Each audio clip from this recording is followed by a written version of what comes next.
démographique dans les territoires occupés qu'il tente d'annexer en créant de nouvelles colonies au mépris des résolutions de la communauté internationale. Le Maroc depuis la Marche verte a lancé un véritable plan d'implantation de Marocains dans les territoires occupés.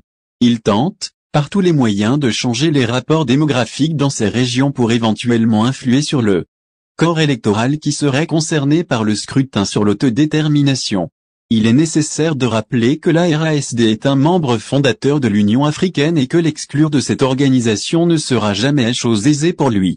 Partant de cet état de fait, le Maroc tente d'agir en aval, en jouant la politique des sanctions économiques contre les soutiens au peuple sahraoui. C'est une bataille perdue d'avance car le Maroc n'est pas une puissance économique. Le soutien que pourrait lui apporter Israël et ses partenaires occidentaux n'est pas pérenne, notamment en cette période de crise économique qui se profile à l'horizon depuis le début du conflit en Ukraine.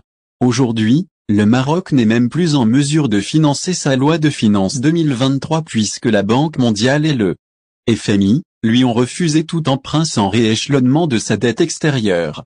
Et pour aller vers un rééchelonnement, il doit trouver comment faire taire la contestation sociale aiguisée ces derniers jours par une forte hausse des prix de large consommation.